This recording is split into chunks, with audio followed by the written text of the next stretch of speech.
Yo, what's going on, guys? It's Houston Sports Talk back into the video day, and today the Houston Astros have claimed Ben Gamel off of waivers from the New York Mets. Gamel's played a total of 18 games this year. I like the addition for the Astros, adding a left-handed bat. Could use a left-handed bat, although he is, not going to be on the Astros major league team just yet. We'll see what happens. I wouldn't be surprised if it wouldn't take long for you to see him in an Astros uniform. The Astros claim him, and to make space on the 40-man roster, they end up putting J.P. France on the 60-day IL, and I think that's something I knew that was coming. I looked at the roster. I looked at the roster a couple, maybe a week ago, at the most 2 weeks ago, and I looked at J.P. France, and I remember thinking to myself, okay, it's been about a couple weeks, maybe 3 weeks since they announced he was out for the season. It's probably not long until you see they find a way to place him on the 60-day IL. They find someone they like, whether it's a pitcher or it's someone else, and put him on the 60-day IL. I was actually surprised it took this long. A month after J.P. France, it was announced he was out for the season, even though I think for a while everybody knew he was going to be out for the year. The Astros finally put him on the 60-day IL, and that clears your roster spot on the 40-man, and that's what the Astros add in, an outfielder and Ben Gamel. Look, he's a guy who's not a huge, he's not a great hitter. 18 games this year, and he's 5 for 23. Scored 9 runs. He has 1 double, 1 stolen base, 7 walks, only 7 strikeouts. So he has the same amount of strikeouts as he does walks. So that's good. He has a batting average of 217, on base percentage of 400. OPS is 660. OPS of 661. Look, I don't think that those are great numbers, but in a short time, those aren't terrible numbers.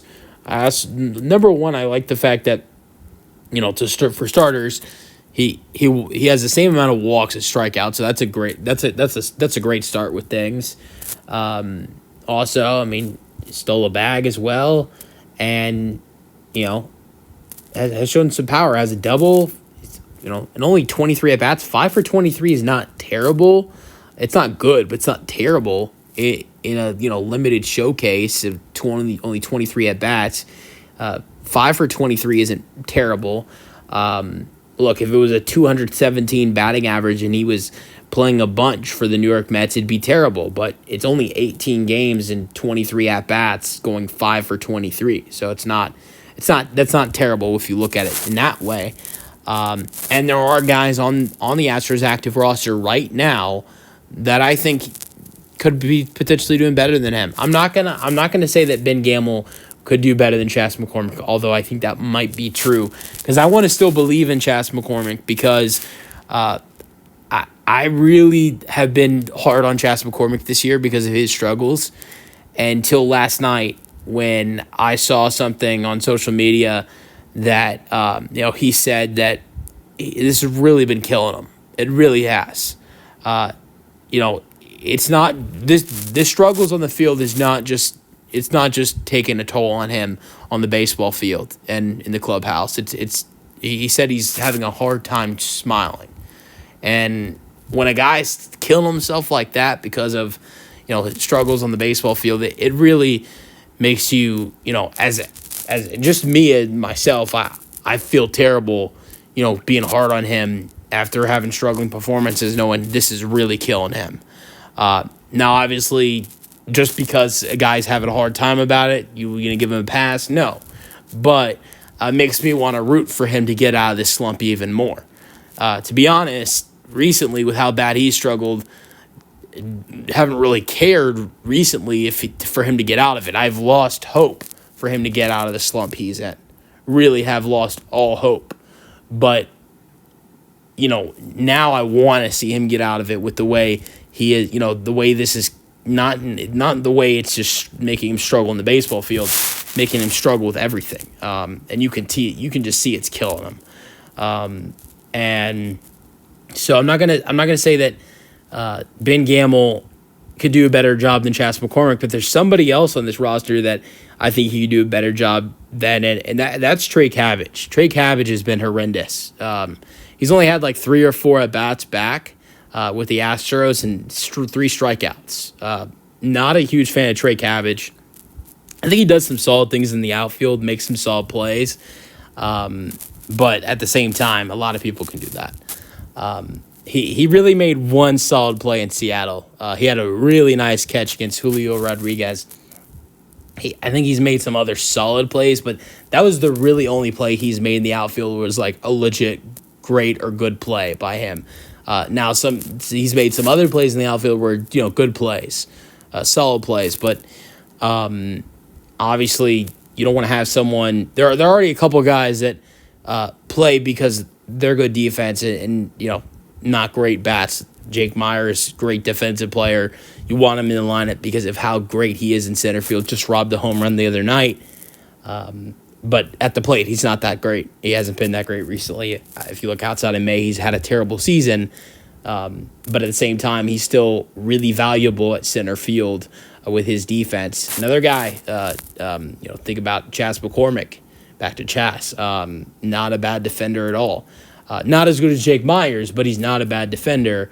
Now he's not. It's with Jake. Jake's a little bit of a better hitter than Chas McCormick, so it's not that big of a liability as Chas is, but really good defender. But with Trey Cabbage, I'd rather see Ben Gamel on the roster than Trey Cabbage.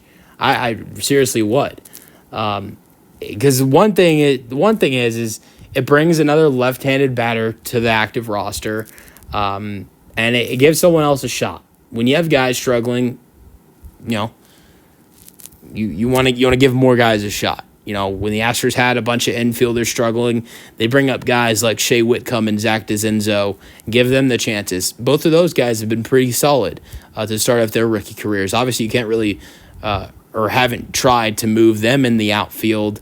So start to give more guys in the outfield more shots. And I think Ben Gamel, I'd rather see Ben Gamel in the outfield than Trey Cabbage. And honestly, I might rather see, this is just a maybe, I would potentially rather see Ben Gamel in the outfield than Chas McCormick. And the only reason I lean towards Chas McCormick a little bit is just because of the fact I want to see Chas McCormick get out of his struggles. But you can't, at one point, you got to stop. You can't keep him in the lineup.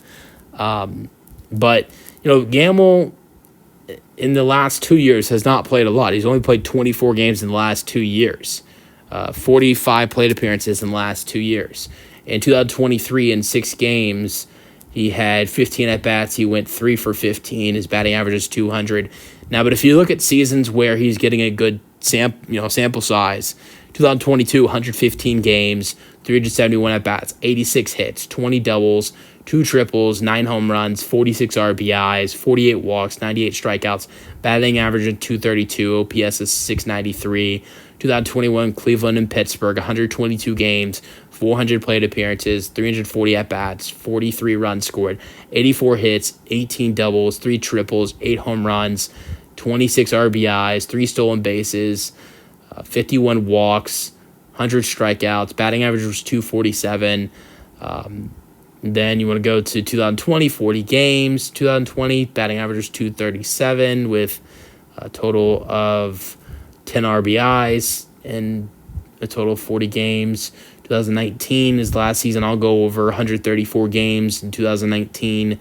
He went 77 for 311 with 7 home runs, 33 RBIs, and his batting average is 248, and also his OPS was 710.